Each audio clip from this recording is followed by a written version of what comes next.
नमस्कार दोस्तों, YouTube channel super seven से मैं मोहित में आपका स्वागत करता हूं। दोस्तों, हम राजस्थान के इतिहास में मेवाड़ का स्वर्णिम इतिहास पढ़ रहे थे और मेवाड़ में दोस्तों हमने जो अंतिम राजा पढ़ा था वो महाराणा सांगा पढ़ा था। और सांगा का दोस्तों हमने खानवा का युद्ध देखा। उसके बाद में जब वो कालपी जाते हैं तो कालपी में इरीज नामक स्थान पर उनको जहर दे दिया जाता है उनके सरदारों द्वारा। उसके बाद में दोस्तों 30 जनवरी 1528 को उनकी मृत्यु हो जाती है और मांडलगढ़ में उनका अंतिम संस्कार किया जाता है जहाँ पे उनकी छतरी है। उसके अलावा दोस्तों सांगा का जो चबूतरा मिलता है वो बसवा बसवा में मिलता है। ठीक है दोस्तों। अब बसवा कहाँ पड़ता है वो दौसा में है दोस्तों। आगे पढ़ते हैं दोस्तों आज सांगा के बाद में। तो सांगा के बाद में हमें ये देखना है कि दोस्तों सांगा के जो पुत्र हुए उनमें क्या क्या हुआ। हम दोस्तों इनमें देखेंगे कि सांगा के पुत्र रतन सिंह, विक्रमादित्य और उदय सिंह, इनके मध्य क्या क्या विवाद रहे और क्या कारण रहा कि चित्तौड़ का जो दूसरा शाखा होता है तो उस समय कौन शासक रहता है, रानी कर्मावती का जो योगदान मिलता है वो। तो शुरू करते हैं दोस्तों आज का जो वीडियो है। उसमें जो राजा हैं वो देखते हैं, जो सांगा के पहले पुत्र देखते हैं कौन कौन से पुत्र हैं और उनमें क्या क्या विवाद रहते हैं। तो शुरू करते हैं दोस्तों सांगा के बाद का इतिहास। दोस्तों सांगा के 3 पुत्र मिलते हैं, रतन सिंह, उदय सिंह और विक्रमादित्य।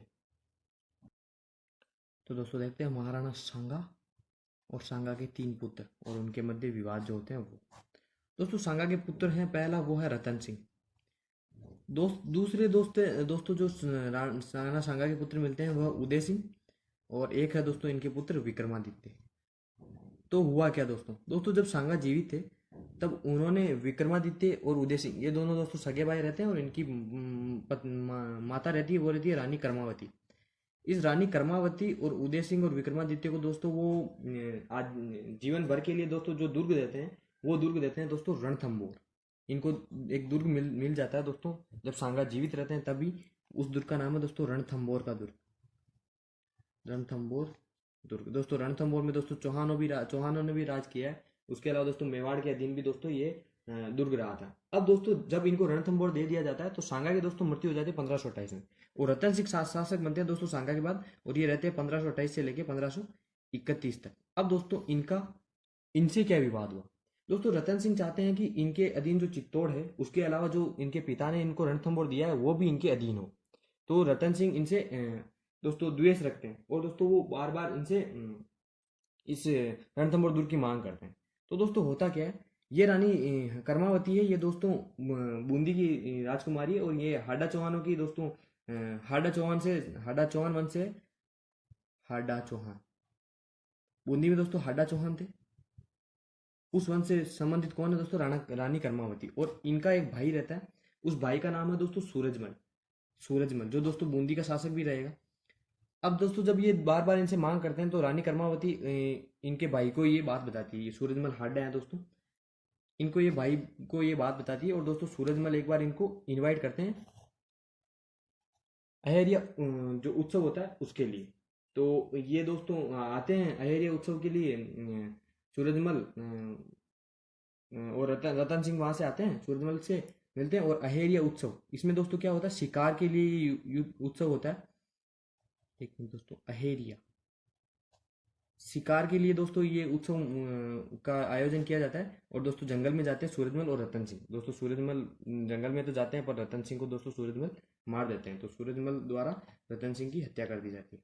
माना यह जाता है दोस्तों कि सूरजमल हत्या करता है, परंतु दोस्तों जंगल में ऐसा सूरजमल कहते हैं कि इनको शेर वगैरह खा गया तो हत्या कर दी जाती है, यही दोस्तों सूरजमल कहते हैं। अब दोस्तों सांगा का एक पुत्र रतन सिंह मारा गया। अब क्या हुआ दोस्तों, अब होता है दोस्तों विक्रमादित्य। विक्रमादित्य शासक बनेगा, वो बनेगा दोस्तों 1531 में। तो शुरू करते हैं दोस्तों, जो अगले शासक हैं सांगा के बाद में रतन सिंह बने, रतन सिंह के बाद में जो शासक है वो है विक्रमादित्य। और दोस्तों विक्रमादित्य जब शासक बनेंगे तो ये कब से कब तक रहेंगे, ये 1531 से लेकर 1536 तक शासक रहेंगे। और दोस्तों इस बीच में क्या होगा, इस बीच में चित्तौड़ का जो दूसरा शाखा है वो भी होगा। वो होगा दोस्तों 1534 में। पहला शाखा हमने देखा था वो 1303 में होता है और वो उस समय आक्रांता कौन रहता है, अलाउद्दीन खिलजी। तो शुरू करते हैं दोस्तों विक्रमादित्य का। विक्रमादित्य दोस्तों इनकी संरक्षिका बनती है, अल्पायु में दोस्तों राजा बनते हैं। तो इनकी संरक्षिका है वो बनेगी दोस्तों इनकी माता रानी कर्मावती। रानी कर्मावती, ठीक है दोस्तों। अब इस समय क्या होता है दोस्तों, इस समय गुजरात का एक शासक है दोस्तों। स्थिति बता देता हूँ राजस्थान की पुनः कि किस प्रकार राजस्थान का जो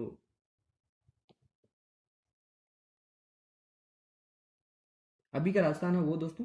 और यहाँ पर दोस्तों एक पड़ता है रियासत, वो है गुजरात। दोस्तों गुजरात का इस समय शासक है बहादुर शाह। बहादुर शाह दोस्तों मेवाड़ पर आक्रमण करेगा इस समय, और 2 बार आक्रमण करेगा। तो बहादुर शाह का आक्रमण डाल देते हैं दोस्तों पॉइंट में, बहादुर शाह, बहादुर शाह का आक्रमण। अब ये दोस्तों 2 बार आक्रमण करेगा। अब क्या हुआ दोस्तों, तो दोस्तों पहला इनका आक्रमण है वो है 1533 का, और इस समय दोस्तों ये चित्तौड़ का घेरा लगाते हैं। तब दोस्तों रानी कर्मावती इनको रणथंभौर का दुर्ग दे देती है, और बहादुर शाह दोस्तों उस टाइम में कोई बड़ा हमला नहीं करते हैं और रणथंभौर का दुर्ग में संतुष्ट हो जाते हैं। परंतु दोस्तों बाद में 1 साल बाद ही 1534 में वो पुनः आक्रमण करते हैं और चित्तौड़ का दोस्तों घेरा लगा देते हैं। अब क्या हुआ दोस्तों, इस समय दोस्तों जो दिल्ली का शासक है वो है हुमायूं, और दोस्तों हुमायूं इस समय गुजरात पर आक्रमण करने के लिए आता है। अब दोस्तों जो हुमायूं है वो गुजरात पर आक्रमण करने के लिए आता है, उससे पहले दोस्तों वो कालिंजर के अभियान पर रहता है।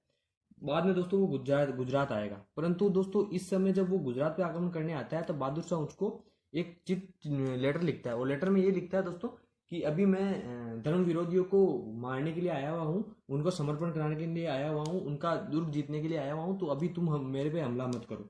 तो दोस्तों इस समय बहादुर शाह के इस लेटर को पढ़कर हुमायूं रुक जाता है, और दोस्तों 1534 में वो बहादुर शाह चित्तौड़ का घेरा लगाए हुए रखता है।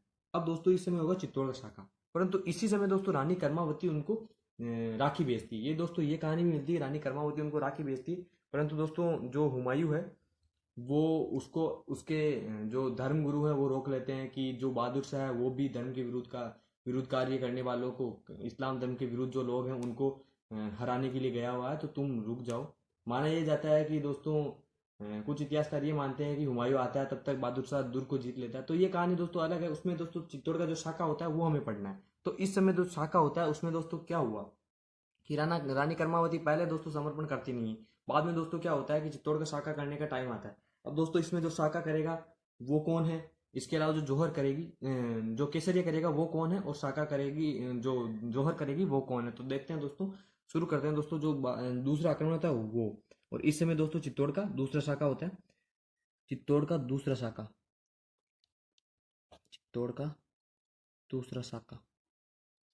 अब हुआ क्या दोस्तों, पहला शाखा कब हुआ, ये 1303 में हुआ। उस समय रावल रतन सिंह दोस्तों शासक रहते हैं। रतन सिंह दोस्तों सांगा के पुत्र भी हैं, जबकि दोस्तों एक रावल शाखा के रतन सिंह है, उनके बाद में दोस्तों राणा शाखा शुरू होती है। तो चित्तौड़ का दूसरा शाखा होता है, और ये होता कब है दोस्तों, 1534 में। 1534 में इस समय दोस्तों जो जौहर का नेतृत्व करेगी वो रानी कर्मावती जौहर का नेतृत्व करेगी। और दोस्तों जो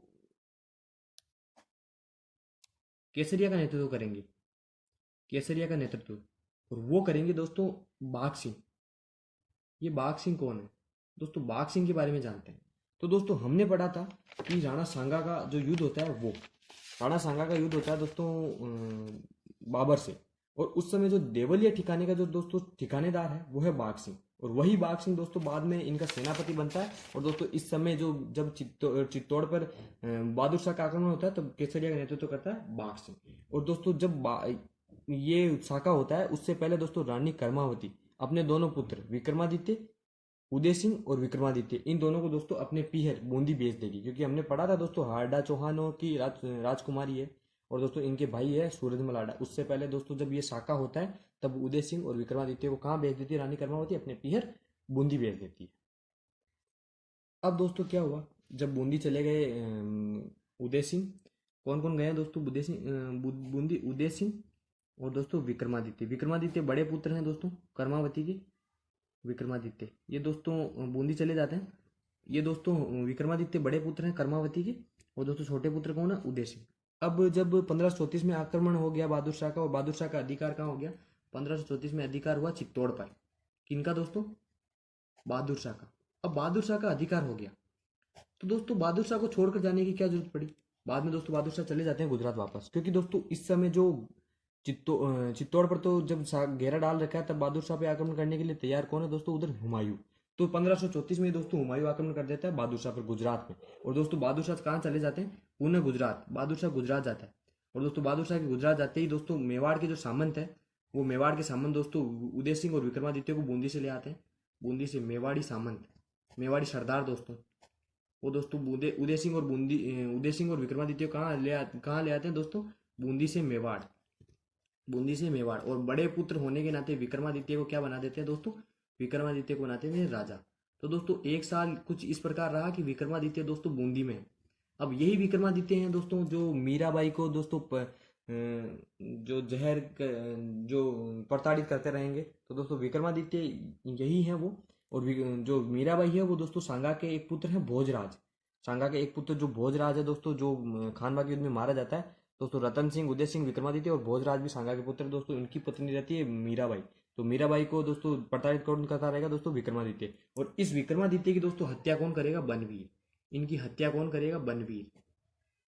हत्या कौन करेगा दोस्तों? बनवीर। अब दोस्तों ये बनवीर कौन है? दोस्तों हमने जो रायमल के पुत्र पढ़े थे, उड़ना पृथ्वीराज। उसके अलावा दोस्तों सांगा जो रायमल का ही पुत्र है दोस्तों। उड़ना पृथ्वीराज की दोस्तों एक पासवान मिलती है। उड़ना पृथ्वीराज की एक पासवान है और उस पासवान का नाम मिलता है, वो मिलता है अनोरस। दोस्तों अनोरस नामक पासवान किनकी है दोस्तों? ये है दोस्तों उड़ना पृथ्वीराज की पासवान। और उस उड़ना पृथ्वीराज की दोस्तों जो पासवान है उसी का पुत्र है दोस्तों बनवीर। वो दोस्तों शासक बनने के उसमें दोस्तों रहता है, शासक बनना चाहता है। तो दोस्तों वो हत्या किसकी कर देता है? विक्रमादित्य की। परंतु दोस्तों अभी उदय सिंह जिंदा है और उदय सिंह को मारने की कोशिश भी कौन करता रहेगा? बनवीर। परंतु दोस्तों इस समय मेवाड़ के इतिहास में एक महिला आती है जो अपने पुत्र का बलिदान करती है, परंतु कर देती है और उदय सिंह को बचा लेती है। और उस महिला का नाम है दोस्तों पन्नाधाय। और पन्नाधाय किसको बचा लेती है? उदय सिंह को। पन्नाधाय उदय सिंह को बचाएगी। और दोस्तों उदय सिंह को बचाने के बाद में दोस्तों वो उदय सिंह को तो बचा लेगी, परंतु अपने पुत्र चंदन की बलि देगी दोस्तों, और उदय सिंह को बचा लेगी। तो ये हुआ दोस्तों इनके बारे में कि जो विक्रमादित्य है उनके काल में जो जो इतिहास रहता है वो। अब दोस्तों जो हमारे अगले शासक बनते हैं वो बनते हैं महाराणा उदय सिंह। और उदय सिंह जी के बारे में जानते हैं कि ये कब राजा बनते हैं। उससे पहले इनका जो मिलता है कि इनके बचपन में क्या हुआ, तो वो देखते हैं दोस्तों। जब बनवीर हत्या कर देता है विक्रमादित्य की, तब दोस्तों उनकी दाई माँ रहती है उदय सिंह की, वो रहती है पन्नादाई। दोस्तों बनवीर उदय सिंह को मारने की कोशिश भी करता है, तो पन्नादाई अपने पुत्र चंदन का दोस्तों बलिदान देती है और उदय सिंह को बचा लेती है। और उदय सिंह को दोस्तों वो कहाँ भेजती है? उदय सिंह को भेज देती है कुंभलगढ़ दुर्ग। चित्तौड़गढ़ दुर्ग से निकाल कर कहाँ भेज देती है दोस्तों? कुंभलगढ़ दुर्ग। और कुंभलगढ़ दुर्ग में ये किसके पास रहते हैं? तो कुंभलगढ़ दुर्ग के किलेदार हैं दोस्तों आशा देवपुरा के पास दोस्तों उदय सिंह जी रहते हैं। और आशा देवपुरा के पास में कुंभलगढ़ में रहते हुए दोस्तों इनका 1536 में जब विक्रमादित्य की हत्या हो जाती है, बाद में 1536 में इनका राज्याभिषेक होता है कुंभलगढ़ दुर्ग में। तो कुंभलगढ़ दुर्ग में ही इनका क्या हुआ है दोस्तों? राज्याभिषेक। कुंभलगढ़ में राज्याभिषेक। अब दोस्तों बनवीर अभी जिंदा है और दोस्तों वो है कहाँ पर? चित्तौड़ में। तो उसको भी मारना जरूरी हो गया। तो दोस्तों बनवीर और उदय सिंह, दोस्तों बनवीर को मारना जरूरी हो गया। और इस समय दोस्तों बनवीर को मारने के लिए उदय सिंह की जो सहायता करेंगे वो मारवाड़ के शासक है मालदेव। और मालदेव इनको क्या देंगे? सैनिक सहायता। मालदेव इनको सैनिक सहायता देंगे बनवीर को मारने हेतु। सहायता बनवीर को मारने हेतु। तो ये हुआ दोस्तों कि बनवीर को मार देते हैं उदय सिंह जी। अब उदय सिंह बनते हैं दोस्तों जो शासक हैं वो मेवाड़ के। अब मेवाड़ के शासक बन गए। अब दोस्तों इस समय क्या होता है कि दोस्तों इस समय जो दिल्ली का शासक बनेगा वो बनेगा दोस्तों शेरशाह सूरी। हुमायूं के बाद में जो दिल्ली का शासक बनता है वो शेरशाह सूरी। और शेरशाह सूरी का आक्रमण होता है मेवाड़ पर। शेरशाह सूरी। और शेरशाह सूरी क्या है दोस्तों? अफगान। ये शेरशाह सूरी अफगान है, वो दोस्तों आक्रमण करेगा दोस्तों मेवाड़ पर। अब क्या हुआ दोस्तों? मेवाड़ पर जब ये आक्रमण करता है तब दोस्तों उदय सिंह है ना, इनको चाबियां भेज देंगे मेवाड़ के सभी दुर्गों की। तो उदय सिंह जी इनको क्या भेज देते हैं? उदय सिंह जी, महाराणा उदय सिंह मेवाड़ के दुर्गों की चाबियां भेज देते हैं। मेवाड़ के दुर्गों की चाबियां ये किसको भेज देते हैं दोस्तों? शेरशाह सूरी को। तो दोस्तों इनके लिए ये माना जाता है, कुछ इतिहासकार ये मानते हैं कि ये जो चाबियां देना है वो गलत था। इसके बजाय तो मेवाड़ के जो खून है उसमें दोस्तों झुकना लिखा हुआ नहीं है। तो दोस्तों कर्नल टोड इनके बारे में एक बात लिखते हैं।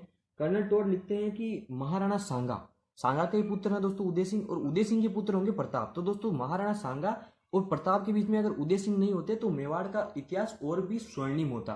परंतु दोस्तों ये कहाँ तक मानना उचित है कि उदय सिंह ने जो चाबियां भेजी वो शेरशाह सूरी का शेरशाह सूरी के सामने जो समर्पण हुआ वो दोस्तों मेवाड़ के लिए घातक था। कैसे घातक था दोस्तों? अगर उदय सिंह उस समय दोस्तों समर्पण नहीं करते, चाबियां नहीं भेजते, अगर शेरशाह सूरी का जो आक्रमण हो जाता मेवाड़ पर तो दोस्तों मेवाड़ पूरा तहस नहस हो सकता था। उससे पहले दोस्तों हमने देखा था कि जो आक्रमण हुआ था वो हुमायूं का आक्रमण होता है। हुमायूं का दोस्तों क्या बहादुर शाह का आक्रमण होता है गुजरात पर। गुजरात का शासक है बहादुर शाह, उसका आक्रमण होता है उससे।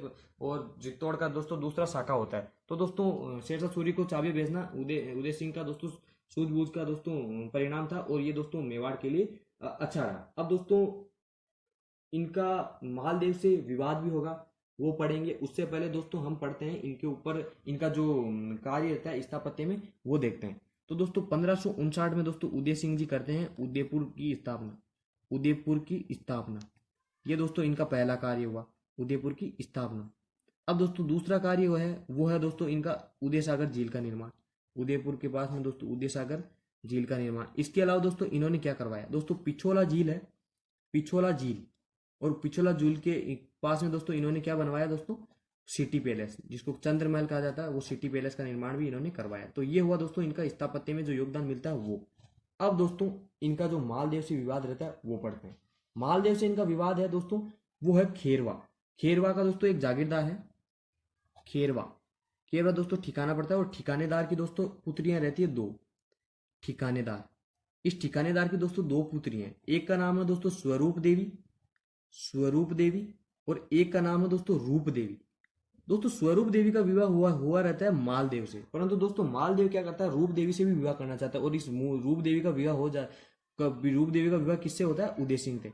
परंतु दोस्तों रूप देवी से विवाह करना कौन चाहता था? मालदेव। तो इनके बीच में दोस्तों द्वेष हो जाता है और बाद में दोस्तों एक हाजी का पठान नाम से दोस्तों नाम के अजमेर के सूबेदार से उदय सिंह का जो युद्ध होगा, हरमाड़ा का युद्ध, उसमें भी दोस्तों उदय सिंह के विरुद्ध में दोस्तों सेना भेजेंगे मालदेव और हाजी का पठान को सैनिक सहायता देंगे। तो ये हुआ दोस्तों उदय सिंह के बारे में। अब उदय सिंह के काल में ही दोस्तों आक्रमण होता है। शेरशाह सूरी के बाद में जो दिल्ली का शासक बनेगा वो बनेगा अकबर। वैसे तो दोस्तों वो बनता है हुमायूं, परंतु हुमायूं के बाद में जो हुमायूं 1556 में जब मृत्यु हो जाएगी, 1556 में दोस्तों अकबर बनेगा शासक और अकबर दोस्तों आक्रमण करेगा मेवाड़ पर। अब अकबर का आक्रमण होने का पहले देखते हैं कारण क्या रहा। ये दोस्तों तीन कारण मिलते हैं अकबर का मेवाड़ पर आक्रमण करने का जो कारण मिलता है वो ये तीन कारण है दोस्तों। इसमें बाज बहादुर, दोस्तों अकबर का एक विद्रोही रहता है बाज बहादुर, ये मालवा का शासक रहता है, इसको शरण देते हैं उदय सिंह जी। तो इसके लिए अकबर मेवाड़ पर आक्रमण करता है। दूसरा रहता है जयमल मेड़तिया, ये भी दोस्तों इनको शरण देना भी अकबर के और उदय सिंह जी के लिए आक्रमण को न्योता रहता है। उसके अलावा दोस्तों गुजरात व मालवा के लिए प्रवेश द्वार, जैसा कि दोस्तों हमने अलाउद्दीन खिलजी के आक्रमण में पढ़ा था, उसी प्रकार दोस्तों गुजरात व मालवा के लिए मेवाड़ को जीतना जरूरी था। इसी से दोस्तों उनके ऊपर कंट्रोल रखा जा सकता था, इसलिए उन पर कंट्रोल हेतु मेवाड़ को जीतना जरूरी हो गया। अब दोस्तों क्या करता है अकबर घेरा डालता है। अकबर चित्तौड़गढ़ दुर्ग का घेरा डालता है 1567 में। और दोस्तों जब वो यहाँ पर शाखा होगा वो होगा 1568 में।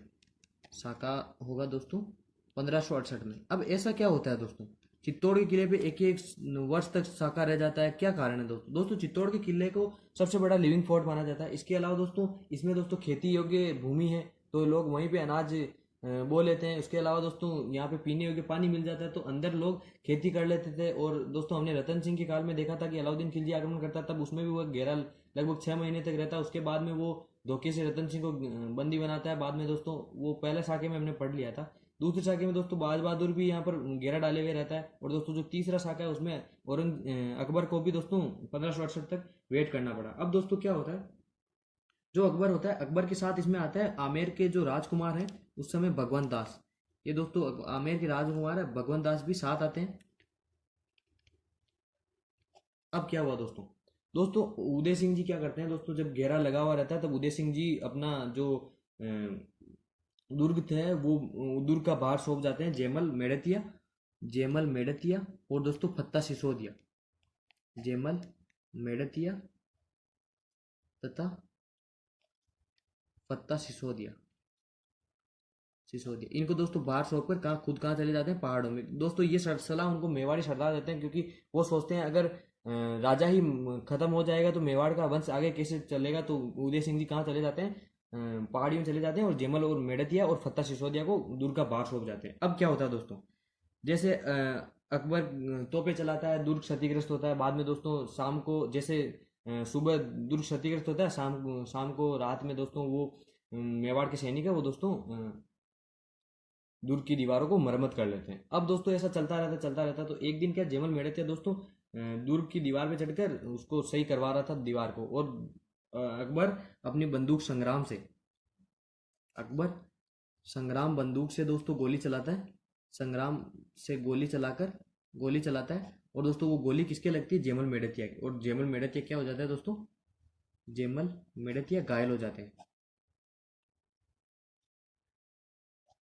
घायल हो जाते हैं। और दोस्तों यहाँ से वो सोचते हैं अब हमारे जो जिनके ऊपर भार था उनके भी गोली लग गई, वो भी घायल हो गए, तो अब हमें हमें साका कर लेना चाहिए। जिसमें केसरिया का नेतृत्व कौन करेगा, जौहर का नेतृत्व कौन करेगा, वो देखेंगे दोस्तों। उसमें साके का नेतृत्व में साके होता है, तो साका होता है। तो उस रात में दोस्तों ऐसा होता है कि अग्निकुंड का जो अग्निकुंड को जलाया जाता है। और दोस्तों जो दुर्ग है उसमें से आग दिखती है अकबर को, तो अकबर देखता है, अकबर भगवंत दास को कहता है चित्तौड़गढ़ दुर्ग में आग लग गई। तो भगवंत दास कहते हैं ये आग नहीं लगी, कल युद्ध होने वाला है, और युद्ध के लिए जो राजपूत हैं वो ऐसी तैयारियां करते हैं जिसमें जौहर सजाती है महिलाएं, और कल केसरिया होगा जिसमें जो राजपूत सैनिक है वो लड़ेंगे। तो अकबर पहली बार जो देखता है ये जौहर और साका का जो जौहर और केसरिया का जो देखता है, कहने का मतलब साका देखता है, वो यहीं पे देखता है। तो चित्तौड़गढ़ दुर्ग में जो साका होता है वही और अकबर पहली बार देखता है। अब दोस्तों इसमें देखते हैं कि एक जो वीर पुरुष हैं वो है इसमें कल्ला राठौड़। एक वीर पुरुष दोस्तों कल्ला राठौड़ भी इसमें शामिल है। कल्ला राठौड़, अब कल्ला राठौड़ का क्या योगदान मिलता है उसके बारे में जानते हैं। और जेमल मेड़तिया और फत्ता सिसोदिया और जो इसमें केसरी जो जौहर का नेतृत्व करेगी उनके बारे में जानेंगे। दोस्तों इसमें जो जौहर का नेतृत्व करेगी वो जौहर का नेतृत्व करेगी फूल कंवर।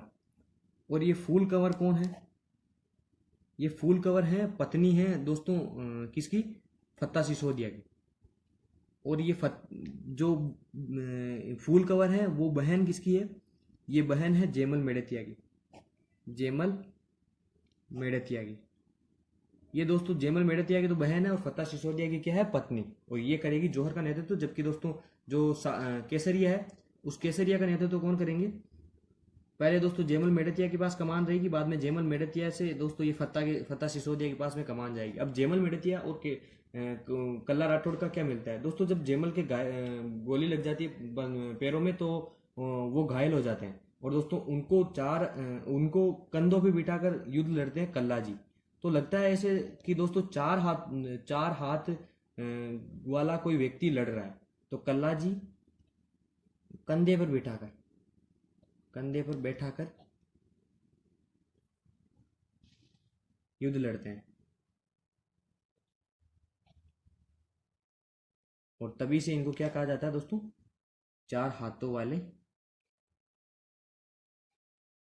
लोक देवता।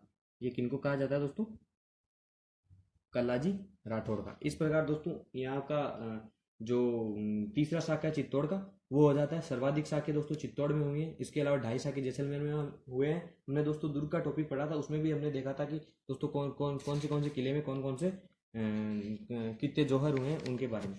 तो यहाँ तक हुआ दोस्तों उदय सिंह के बारे में। अब उदय सिंह का आगे क्या मिलता है दोस्तों, जब इस दुर्ग का पतन हो जाता है तो जब घेरा लगा हुआ रहता है उस समय दोस्तों अकबर को और हमने देखा था अलाउद्दीन खिलजी को भी परेशानी हुई थी। तो अलाउद्दीन खिलजी दोस्तों और अकबर इसमें बहुत तंग आ जाते हैं दोस्तों। तो अलाउद्दीन खिलजी की तरह अलग अलाउद्दीन खिलजी कत्लेआम करता है, उसी प्रकार यहाँ पर अकबर भी कत्लेआम करवाता है। यहाँ पर दोस्तों बच्चे बूढ़ों सबको मार दिया गया था अकबर द्वारा, कत्लेआम का आदेश, कत्लेआम का आदेश। इस दुर्ग के दोस्तों घेरा खत्म होता है, बाद में जीतते हैं तब कत्लेआम के आदेश देता है। और लगभग इसमें दोस्तों 30,000 लोग मारे जाते हैं दोस्तों। जब अलाउद्दीन खिलजी ये ऑर्डर देता है तब भी वहाँ पर 30-40 हज़ार लोग मारे जाते हैं, इसमें भी ये मारे जाते हैं। अब दोस्तों अकबर यहाँ पर एक प्रभावित होता है दोस्तों इससे जेमल और फत्ता से, जेमल व फत्ता से प्रभावित होता है। और दोस्तों इनकी गजारूढ़ मूर्तियाँ यानी हाथी पे बैठी हुई मूर्तियाँ गजारूढ़ मूर्तियां कहाँ लगवाएगा दोस्तों? आगरा किले के सामने, आगरा किले के द्वार पर। ये कौन लगवाया? अकबर। जबकि दोस्तों औरंगजेब, जो अकबर के बाद में दोस्तों शासक बनेगा, अकबर के बाद में जहांगीर, जहांगीर के बाद में शाहजहां, और शाहजहां का पुत्र औरंगजेब जब शासक बनेगा तब इन मूर्तियों को औरंगजेब तुड़वाएगा। और दोस्तों औरंगजेब इनको तुड़वा देगा।